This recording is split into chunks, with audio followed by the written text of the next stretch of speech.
하나님, 부족한 종을 통해서 주의 말씀을 전하게 하심을 감사합니다. 전하는 자나 받는 자나 주의 주시는 말씀 가운데 은혜 받게 하시고 오늘도 천국을 향한 소망을 새롭게 하는 시간 되게 하여 주시옵소서. 예수님의 이름으로 기도드리옵나이다. 아멘. 반갑습니다. 네, 동욱쌤은 여기서 보니까 더 반가운 것 같아요. 네. 우리 목사님 설교를 30분? 20분? 20분, 30분? 네. 목사를 초청해서 설교를 하면 담임 목사님보다 조금 짧으면 은혜가 될 것 같아요. 그래서 제가 그런 은사가 있으니까 맞출 수 있도록 하겠습니다. 오늘 추수감사절이잖아요. 그쵸? 네. 근데 이제 보통 추수감사절 하면 어떤 풍경이 떠오르세요?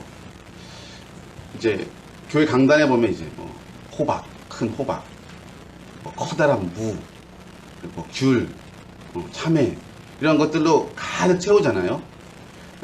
어제도 이제 저희 동기 목사님들 중에 그 널따란 평화가 있는 전남에 계신 목사님 보니까 그 강단이 진짜 막 꽉 찼어요. 그 추수한 것들로. 근데 실제 거기는 성도님들이 추수해서 걷어들인 거니까 의미가 있죠. 보는 사람의 마음까지 아주 흐뭇하게 하는 좋은 사진이었습니다. 그런데 추수감사절 하면 이렇게 좋은 뜻도 있고 좋은 의미도 있지만 약간 불편하게 생각하시는 분도 있어요. 예를 들면 야, 우리나라는 추석이 있는데 뭐 또 추수감사절이야 이렇게 생각하시는 분도 있고, 아니면 추수감사절은 그 이제 미국에 처음에 갔던 청교도들에 의해서 이제 세워지게 됐는데 그 청교도들의 어두운 역사를 알게 된다면 추수감사절을 지키자고 못할걸? 이렇게 얘기하면서 그 의미나 또 드리는 사람에 대한 어떤 부정적인 태도를 갖고 계시는 분이 있습니다. 네, 제가 요만큼 옮길까요? 네. 뒷덜미가 선전해서 깜짝 놀랐습니다. 네. 어디까지 했어요? 어디까지 했지? 청교도 얘기까지 했죠? 네. 청교도의 불편한 또 어두운 역사를 얘기하면 설교를 짧게 할 수 없으니까 그건 나중에 필요하면 들으시고, 추석이 있는데 왜 추수감사절을 하냐? 간단하게 말씀드리면 추석하고 추수감사절 같이 하면 예배에 집중할 수 있겠어요? 참 어렵잖아요. 예배를 더 예배답게 하고 추석하고는 분리해서 드리는 게 우리 신앙생활 하는데 훨씬 더 유익이 있어요. 맞아요. 신학적으로 복잡한 이유가 있는 거 아니에요. 그거예요. 그리고 청교도들에 의한 세워진 절기인데 아니에요. 그렇지 않아요. 추수를 감사하는 이 절기는 구약에서도 찾아볼 수 있고 농경사회가 시작된 이후로 추수에 대한 하나님께 대한 감사는 있어 왔어요. 최근에 벌어진 일이 아니라는 거예요. 마치 그런 일들에 대해서 자기들만 알고 있고 그걸 지키는 사람들은 정말 생각 없는 사람인 것인 양 비판하는 것은 올바른 태도가 아닙니다. 그래서 추수감사의 의미를 되새기고 추수감사절의 절기를 지키며 예배하는 것은 복된 일이다. 아멘? 우리 옆에 있는 성도들과 한번 인사해 보겠습니다. 잘 오셨습니다. 잘 오셨습니다. 네, 오늘 추수감사절 예배 드리는 자리에 오신 여러분 사랑하고 축복합니다. 잘 오셨습니다. 바로 그 마음, 그 감사하는 마음을 되새기는 귀한 시간 되길 바랍니다. 네. 이 땅에 살아가는 우리들은 이 땅의 소산을 우리에게 주신 하나님께 감사한다. 이거 당연한 거 아니겠습니까? 예? 뭐 로켓가 달나라를 가고 이제 자동차가 운전하지 않아도 움직이는 시대가 와도 사람이 먹어야 산다는 이 실존은 변하지 않아요. 먹어야 살지 않겠습니까? 그리고 그 먹는 것은 어디서 옵니까? 땅을 통해서 하나님이 우리에게 주시는 거예요. 그것에 대해서 감사하는 건 지극히 성경적이라고 할 수 있습니다. 추수감사절이라는 말은 성경에 있을까요? 없을까요? 있으면 좋을 텐데 없습니다. 네, 없고요. 추수라는 말은 있죠. 감사라는 말도 있고 절이라는 말도 있어요. 추수를 감사하는 절기라는 뜻이죠. 이게 잘 보면 성경에는 절기가 여러 가지 있어요. 근데 그 중에 이제 이스라엘의 3대 절기 하면은 뭐 있어요. 그냥 한번 듣기만 하세요. 외울 필요는 없고. 무교절, 맥추절, 수장절 이렇게 3가지가 있어요. 근데 그 의미에 따라서 다르게 부르기도 해요. 무교절은 유월절이라고 부르고 또 뭐 그 이후에 초실절을 지키니까 초실절 기간 이렇게 포함시키기도 하고 또 맥주절은 그 무교절이 지나고 나서 7번 이렇게 7일에 7번 지나서 오니까 77절 또 그러니까 49일이고 그 다음에 50일이니까 열흘을 따져서 오순절 뭐 이렇게 부른다는 거죠. 근데 이 3대 절기를 말씀드리는 이유는 무엇이냐면 이 절기 때마다 추수와 관련이 돼 있다는 거예요. 이스라엘은 복받은 나라인 게 추수를 3번 합니다. 첫 번째 추수는 언제 하냐면 이제 4월이나 5월쯤 보리를 추세요. 보리를. 그때가 6월절이에요. 그리고 무교절이죠. 그리고 두 번째는 이제 밀을 추수합니다. 밀. 이게 밀이 언제 추수하냐면 뭐 6월쯤 7월쯤 추수하는데 요때가 맥추절입니다. 맥추절. 이제 우리나라는 그걸 맥추절이라고 부르잖아요. 근데 보리 맥자를 쓰는데 보리는 그 앞당겨서 쓰고 맥추절을 지키는 절기가 우리나라 절기상으로는 보리를 거두는 시기니까 맥추절이라고 불렀어요. 그 다음에 마지막 9월 10월에 거둬들이는 수장절. 요거는 뭐냐면 이 수장이라는 게 뭐냐면 저장하다 이런 의미예요. 곡식 열매를 거둬들여서 창고에 넣는다. 그래서 수장절이라고 하는데 다 절기와 관련이 있습니다. 그만큼 거둬들이는 일은 중요한 일이라는 거죠. 근데 여기 있는 분 누구라도 지금 직접 추수를 하시는 분은 안 계실 거예요. 그렇죠? 오늘 뭐 오실 때 뭐 탈북하고 오신 분 계세요? 없죠? 다 우리는 누군가가 추수한 것을 이제 재화를 통해서 구입하고 소비하는 사람들이에요. 그렇다고 하지만 추수에 대한 감사의 의미를 버려야 한다는 것은 말도 안 되는 겁니다. 좀 우리가 느낄 수 있는 것을 바꿔본다면 뭐 회사에서 중요한 프로젝트를 진행했는데 그게 잘 끝났어요. 그럼 뭐가 나와요? 인센티브가 나오는 거죠. 할렐루야. 네? 그리고 이제 과에서 교수님하고 같이 이제 산학협력 해가지고 어떤 제품을 개발했는데 이게 대박이 났어요. 좋죠? 이런 일들. 또 공부하는 수험생들은 공부를 열심히 했는데 원하는 대학에 진학하게 됐어요. 감사하죠. 이런 일련의 우리가 우리의 삶을 통해서 내가 원하는 것들을 거둬들이고 얻을 때 드리는 감사, 그것을 대표적으로 추수감사절 이렇게 그 절기를 그 기념하는 날을 정해서 우리가 오늘 예배한다는 것입니다. 자, 그러면 추수감사절의 의미는 어디서 찾을 수 있냐? 저는 이 수장절에서 찾을 수 있다고 생각합니다. 왜냐하면 이 수장절이 가을거지, 우리랑 시기가 비슷하게 가을에 걷는 거고 이게 신년제의 의미가 있어요. 예, 곡식을 다 거둬들인 다음에 이제 새로운 해로 진입하는 거죠. 옛날에 우리나라 농부들도 가을 거지를 다 끝내면 어떤 마음이 들었어요? 올해도 다 잘 지나갔구나 이렇게 여긴다는 거죠.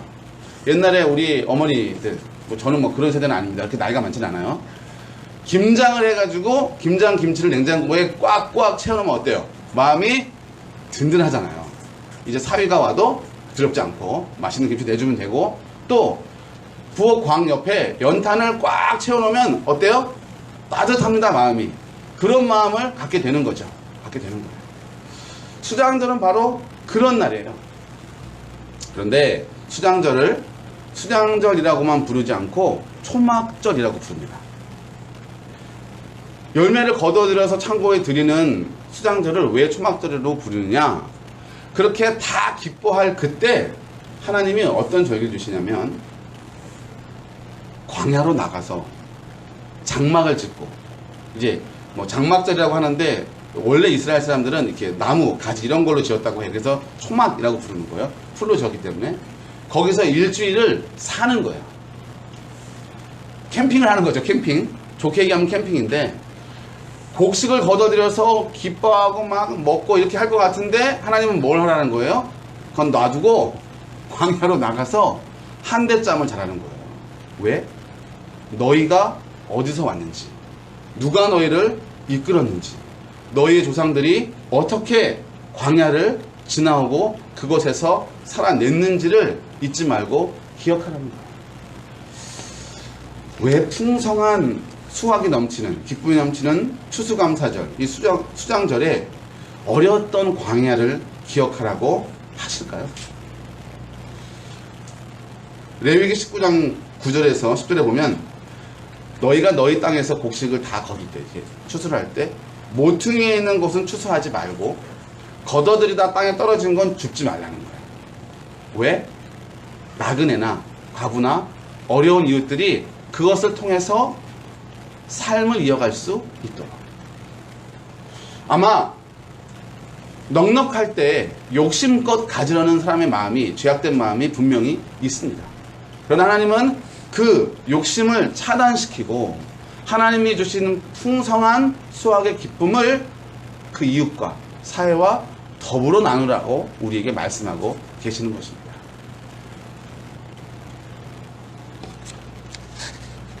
오늘 우리가 함께 나눌 말씀의 중심은 바로 여기에 있어요. 제가 이 얘기를 하려고 지금까지 떠든 거예요. 자, 본문을 한번 가보겠습니다. 하박국 선지자가 활동하던 시기는 어느 때였냐? 북이스라엘이 멸망했어요.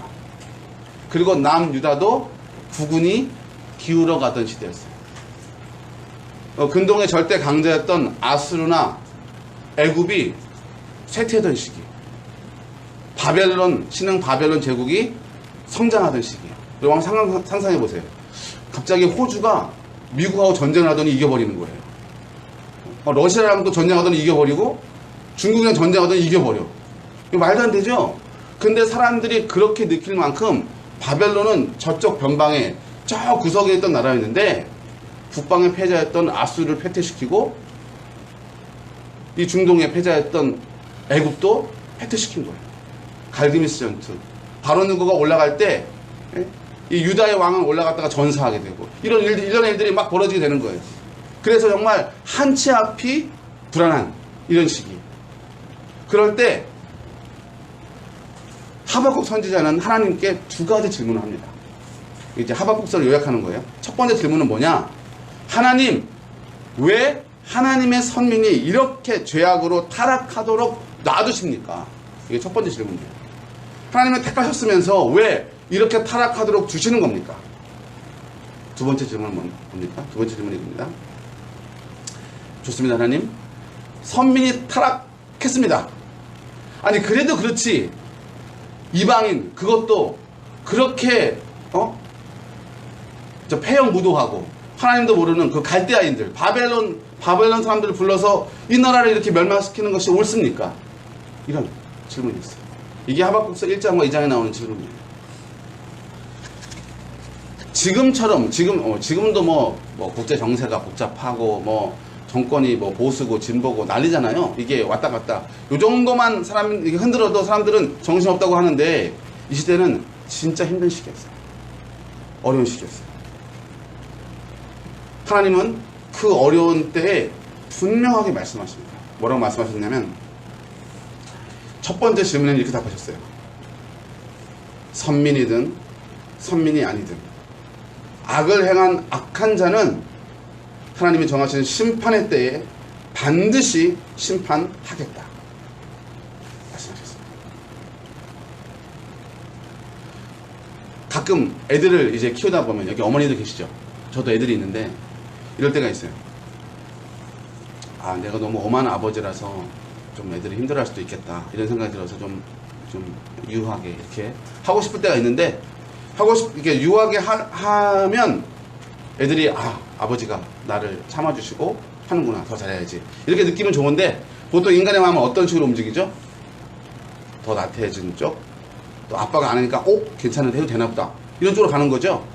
하나님이 선민을 심판하지 않는 이유는 능력이 없거나 약해서가 아니라 사랑하기 때문이라는 거예요. 그런데 왜 심판하지 않느냐고 되들었던 거죠.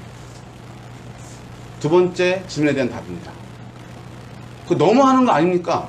그 갈대아 사람들에게 이렇게 이 국토가 유린당하고 수도가 포위당하고 이런 수치와 치욕을 당해야 됩니까? 라고 얘기할 때 하나님 뭐라고 말씀하십니까? 그 징계를 통해서 끝까지 믿음을 지키고 하나님 편에 섰던 자들은 의인은 하박국의 표현대로 한다면 의인은 내가 반드시 구원하겠다. 아멘. 여러분, 교회가 어렵다고 요즘 난리지 않습니까? 교회가 이러면 되냐고 얘기하지 않습니까? 저는 그럴 수 있다고 봅니다. 교회 역사를 보면 지금보다 더 심할 때가 많습니다. 이 정도도 견디지 못하면 안 됩니다. 제 얘기가 조금 불편하고 셀 수도 있지만 이 정도는 견뎌줘야 됩니다. 이 정도. 교회가 손가락질 받고 좀 교회의 역할을 못하는 교회가 있고 목사가 목사답지 못한 목사가 있다? 네! 한번 따라해 보겠습니다. 그럴 수 있다. 여러분, 그럴 수 있어요. 타락한 목사가 있을 수 있고 타락한 교회가 있을 수 있습니다. 하지만 그것이 우리 예수님의 피값으로 세워진 교회의 영광스러움을 깎아낼 수 없습니다. 선민이든 선민이 아니든 교회를 다니든 다니지 않든 그들이 저지른 악의 대가대로 하나님이 심판하실 것입니다. 동시에 그 심판의 날들을 믿음으로 견뎌낸 자는 그것이 배운 자든 못 배운 자든 귀족이든 천민이든 나이가 많은 노인이든 어린아이든 하나님의 뜻에 맞춰 믿음으로 순종한 자들은 한 영혼도 놓치지 않고 우리 하나님이 반드시 구원하신다는 것입니다. 저는 그런 하나님을 믿습니다. 3장에 가면 이렇게 얘기합니다. 주여, 내가 주의 소문을 듣고 놀란다니다. 근데 요건 이렇게 얘기하면 뭔가, 그러니까 이 앞에 얘기를 모르고 요 구절만 딱 읽으면 야, 무슨 소문을 들어서 이렇게 깜짝 놀랐지? 이렇게 이해할 수 있는데 사실은 그런 내용이 아니에요. 여기서 소문으로 번역한 건 뭐냐면 하나님이 하신 대답, 그 스피치, 하나님 하신 말씀, 그걸 얘기하는 거예요. 그리고 내가 놀랐나이다. 이 놀랐다는 것은 아이 깜짝이야. 이게 아니라 두려워 떨었다는 뜻이에요. 그러니까 진짜 철없이 질문을 한 건데 하나님의 그 대답을 듣자 내 영혼이 떨렸다, 이런 뜻입니다. 그러면서 뭐라고 하냐면 주여, 주는 이 일을 수년 내에 하시옵소서, 수년 내에 부응시켜 주시옵소서 하는 고난과 심판 가운데 있는 척박한 현실 가운데서 구원을 바라는 의인, 믿는 자의 마음을 찬양으로, 하나님을 향한 고백으로, 또 세상을 향한 선포로 말씀하고 있는 것입니다. 하박국 선지자는 고백합니다. 무화과 나무가 어떻지 못해요? 무성하지 못해요. 무화과라고 심었는데 이파리가 몇 개밖에 없는 거죠. 무화과가 잎이 없으면 뭐예요? 열매도 없다는 뜻이에요. 포도나무에 열매가 없습니다. 너무 가물어서인지 아니면 비가 한꺼번에 너무 많이 와서인지 모르지만 결실한 포도나무는 쭈글쭈글하고 채 열매 맺기도 전에 떨어져 버려서 사람이 거두어 먹을 수 있는 포도 열매가 없다는 거예요. 밭에도 없고 감람나무도 열매가 없고 양도 없고 소도 없고. 아까 수장들의 이야기를 할 때 그런 결과들이 나를 흡족하게 합니다. 근데 반대로 만약에 회사에서 열심히 프로젝트를 진행했어요. 와, 정말 될 것 같아. 그런데 부장이 오더니 그걸 탁 털어가서 자기 이름 적은 다음에 올려가지고 자기가 탁 가져갔어요.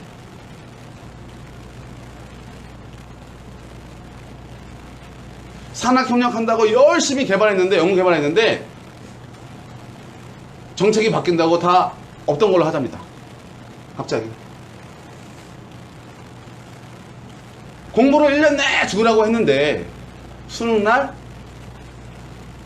지독한 독감에 걸려가지고 아주 안 좋은 컨디션으로 시험을 봐야 했어요. 여러분, 이 정도는 사실 애교입니다. 왜 예를 들면 남편이 교통상황에서 아픈데 애가 싸우다가 맞아가지고 코뼈가 부러지고 부모님은 치매가 왔다고 연락이 오고 회사에서는 뭐 재계약하기 어렵다는 연락도 오고. 여러분, 한번 삶의 무게가 몰아쳐 올 때는 정말 감당하기 힘들게 몰아쳐 올 때가 있어요. 남들은 먹고 살만한 때 왜 그러냐고 그러는데 어려움에 닥친 당사자는 정말 1,000원짜리 한 장이 없어서 끼니를 걱정해야 될 수도 있는 거예요.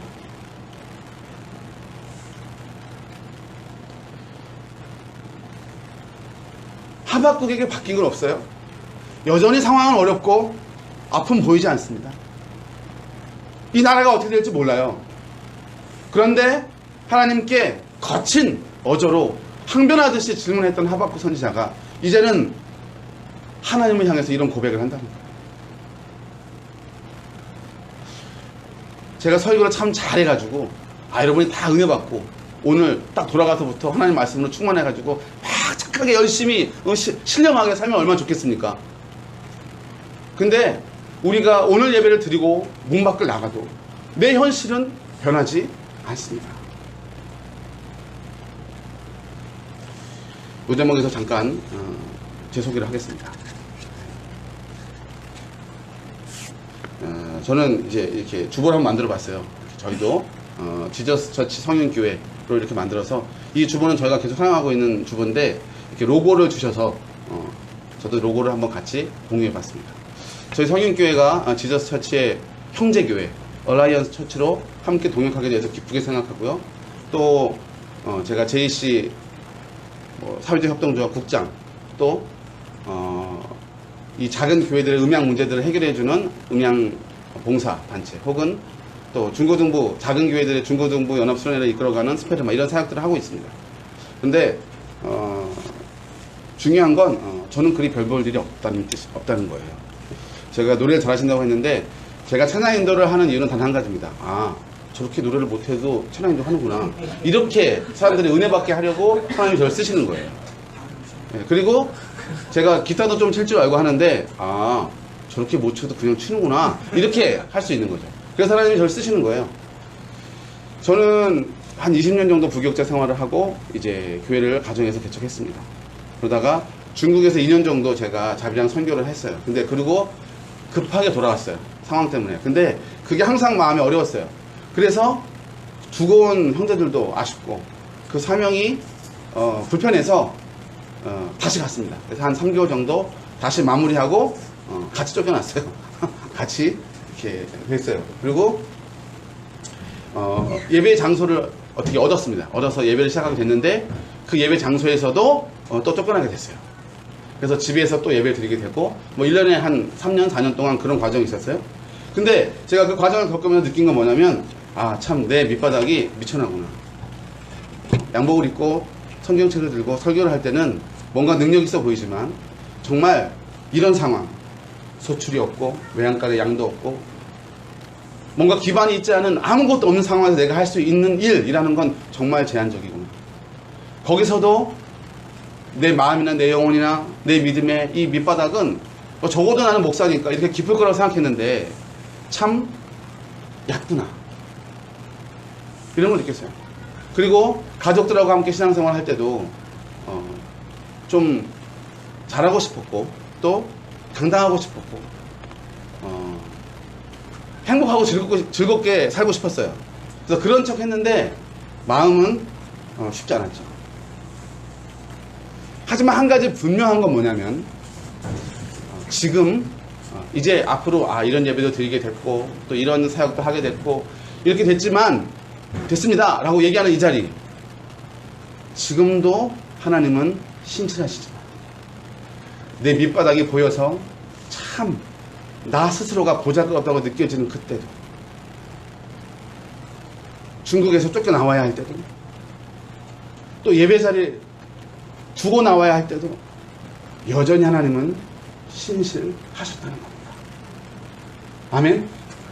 여러분 이 고백에 동의하세요? 네. 여러분 마이크를 이게 안 받아서 그렇지 여러분도 마이크 들으면 할 말 많잖아요. 목사님 제가 말을 안 해서 그렇지 저도 이렇게 살았어요. 여러분 우리 이 추수감사절 이때 지금은 좀 괜찮다고 하더라도 내 어려웠던 때를 기억하고 지금 어려울 수 있는 사람들 지금 어려운 사람들을 잊지 맙시다. 그분들을 기억하면서 하나님께 예배하고 감사드립시다. 아멘? 그리고 혹시 지금 내가 그렇다면 여기 와서 앉아있고 좀 웃으면서 이 자리를 믿음으로 지키고 있지만 내가 그런 어려운 상황이다.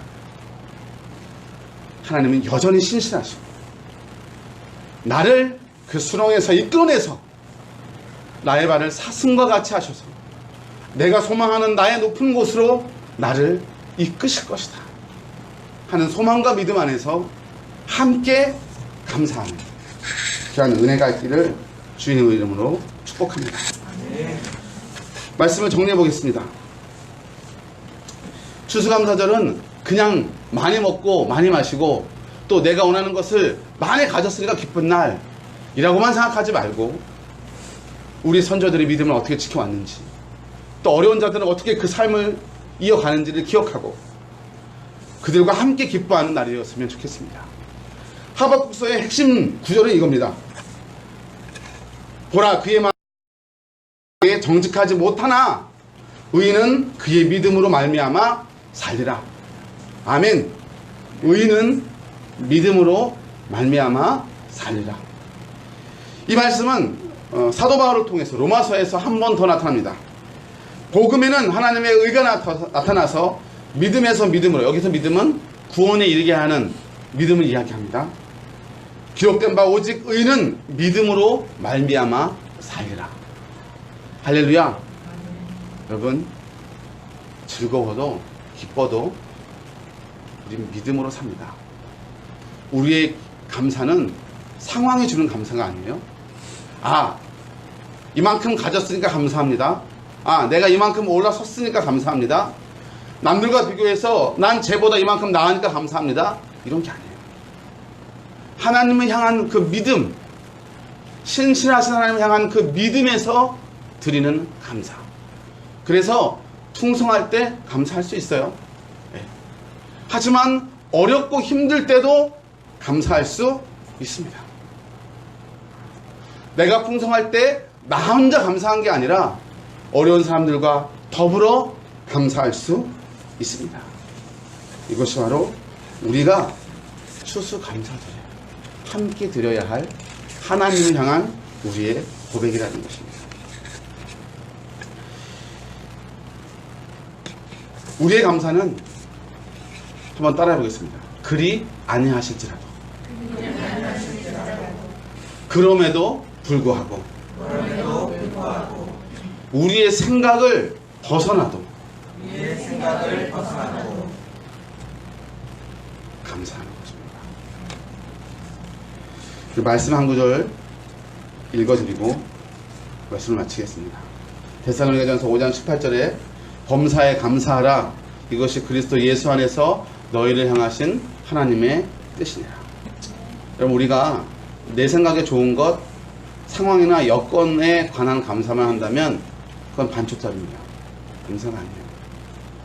하나님은 충분히 나를 높여서 사용하실 수도 있고 낮춰서 사용하실 수도 있어요. 내가 할 수 있는 건 내가 높을 때나 낮을 때나 신실하신 하나님께 신실한 자세로 감사하는 것입니다. 아멘. 그 감사가 저와 여러분에게 함께 있기를 주의 이름으로 축복합니다. 기도하겠습니다. 하나님, 이 시간 하나님께 진실한 믿음으로 감사하기 원합니다.